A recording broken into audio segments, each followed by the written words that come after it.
Hello, my name is Sofía and this is my school organization and students diversity final exam. I'm the principal of a primary school in Murcia and I am very concerned with the attention of diversity of students and in particular with the situation of Ukrainian refugees. Some alarming data I wanted to mention are that according to UNICEF, children account for half of the refugees from the war in Ukraine and Murcia is one of the autonomous regions that proportionally receives most refugees. This is a current conflict part of our reality as schools and society are not isolated entities and everything is connected. Teachers should reflect socio-critically on these conflicts and how to support the students who have experienced these situations. My school is inspiring in case study number 3 of one of the tasks we did, and the school where I am the principal has the following characteristics. We must take into account the context of the school and its students to better adapt to their needs. As the principal of this center, I want to give these students the best educational response so they can integrate correctly in the Spanish educational system. So I will be basing my measures according to the following documents. First, the decree of attention to diversity from the region of Murcia of Unit 5, especially in the Article 14, and also the order of May 4th, 2010 regulating the diversity care plan and all the other documents that are shown in the slide. They are students with specific needs of educational support as we have studied in class, and the actors involved are many, such as the diversity support team, the psychopedagogical team, and the others from the slide. So these are my 10 measures taking into account the factors previously presented, such as the documents, the actors, or the context. Students whose native language is other than Spanish, like Ukrainian refugees, and present serious linguistic deficiencies in this language will be able to follow a specific program of Spanish for foreigners. The second is related to the previous one, and its priority will be given to students individual support in regular classrooms. The third is having a welcome classroom. When the deficiencies are very significant, they may temporarily cared in this class so that integration is easier.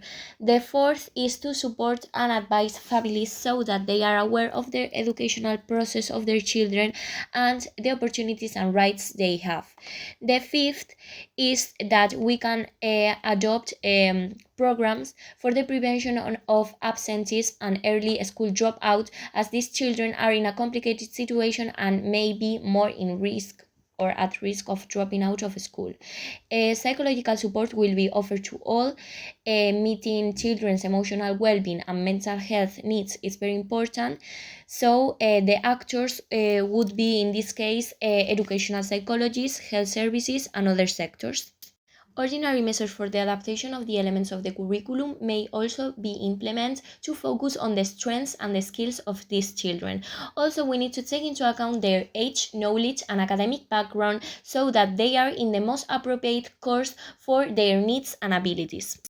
Permanent training of educational professionals related to the attention of students with training in the center will be implemented to the directive teams and the teachers so they know how to treat these students. Finally, and leaving aside the official documents, the main needs of refugee children arriving at the new schools are a sense of belonging and security before they can begin to participate in formal learning. The new students will have a welcome day which is beneficial for the whole school community, as it can be an opportunity to challenge many stereotypes and the children will develop respect and empathy. All the signals will be put in both Spanish and Ukrainian. There will be time for different games in the classroom where children interact with their peers, and we will use ICT for language immersion. Also, we will make everything more visual for them to understand everything and try to make them understand as soon as possible the rules of coexistence. And finally, regarding the relationships, we can observe that there is a clear teacher-student relationship when the teacher implements the program and make professional decisions with his knowledge and awareness of the needs and the context of these students. It should be a culturally responsible teacher, familiar with the beliefs and the values held within the cultural communities to which the Ukrainian students belong. This affects to having a good learning environment. Also, through the student-teacher-learning relationship, there is a development of skill-based learning, such as developing resilience that is crucial in this case. The second is connection with peers that provide a rich source of learning for students. This is related to the importance of ordinary group with whom they will share as much time as possible. The third is relations within the learning context. This is something new for them and we can take advantage and enrich ours. The fourth is relations between beyond the class and the programs implemented to learn the language and the relationship with their peers will improve their social and communicative skills, so it's good for their life and inclusion process. process. The last one is the relation within learning, and is related to taking into account the previous knowledge and the academic background to give them the most appropriate course. There are 5 main points related to coexistence of my program. First, represent the perspectives and narratives through the school curriculum, removing stereotypical representations or including reference to alternative identities. Also, it is important to adapt the curriculum to the students because of their special educational needs or cultural differences, for example. The second is equal access and no discrimination, protecting the minorities. The third is having a tolerant environment, respecting equity, human rights, avoiding any kind of discrimination, and fostering dialogue and reflection so the students can respect all types of diversity. The fourth is respect individual but also group rights with no segregation, and on top of that, human rights. And the final one is respecting the different beliefs of students and no discriminating learning from other cultural practices.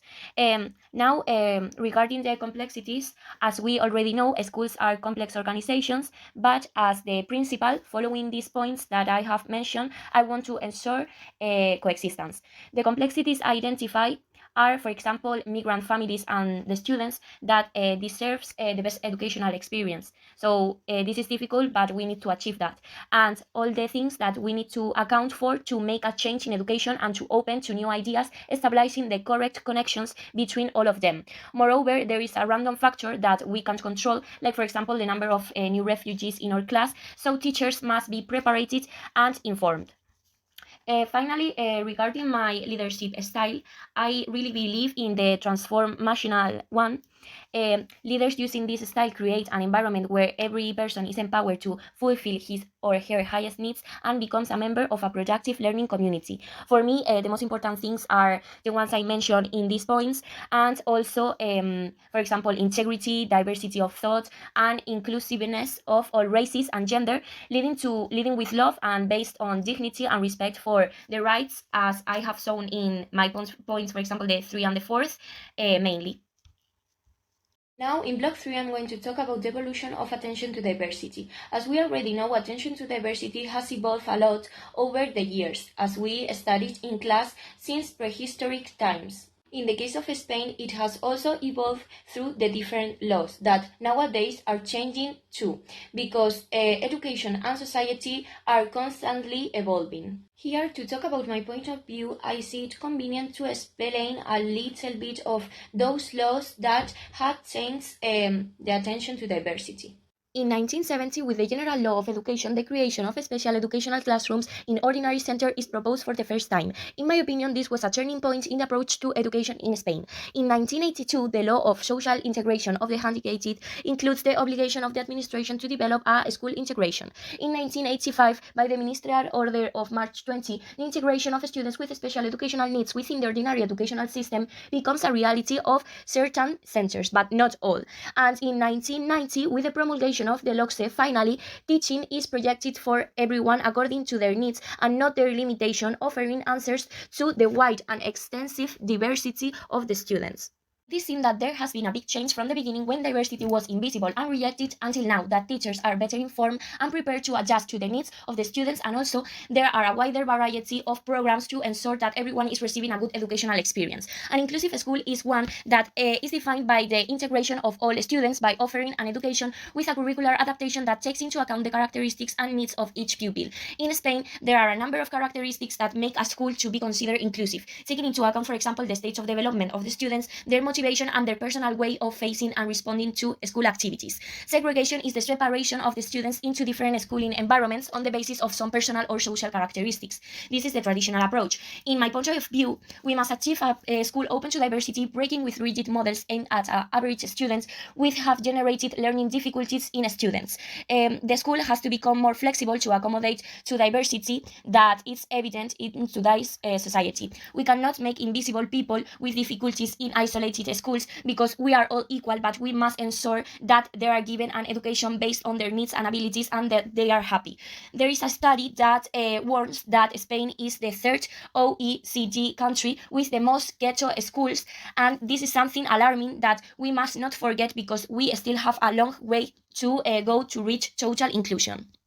Finally, the mark that I deserve, I think that it's an 8.5 because after much reflection, I think that I have tried my best to capture all the things that I have learned, that are a lot, in this video, and also I have understood the key concepts of the subject. Moreover, I feel very implicated with this subject as I think that it's one of the most important to be an inclusive and a good future teacher. Most crucial ideas I have learned about school organization are, for example, grouping and segregation, because I have realized after reflecting on it that there are still different kinds of segregation in schools. Before, I had never stopped to think about school organization until I took this course. And one of the things I couldn't imagine before were, for example, all the complexities involved in school, all the relationships that there are many, not only the teacher and the student relationship, and, for example, all the types of leadership that made me reflect a lot about the types of teacher I had before and also the teacher I want to be in the future. One of the most crucial ideas I have learned about attention to diversity is, for example, the importance of the teacher, because we have an important role to change society by taking the appropriate professional decisions and through education inequality. I totally feel more aware about the importance of attending diversity because I have realized all the great diversity that we can find in the classrooms and how each one of us has different abilities and difficulties, and the importance of teachers knowing this so they can adapt their teaching and all to the students' need, because this is the most important thing. Finally, I have learned many things by preparing this video, but mainly I have learned about the importance of diversity awareness and all the different types of programs and measures you can take to adapt to the different kinds of students. I them very good because I think that creating a final product after manipulating all the information makes knowledge meaningful. With attention to diversity, we can put aside the different forms of current discrimination such as race, gender, or disability. And finally, as Nelson Mandela said, education is the most powerful weapon which you can use to change the world.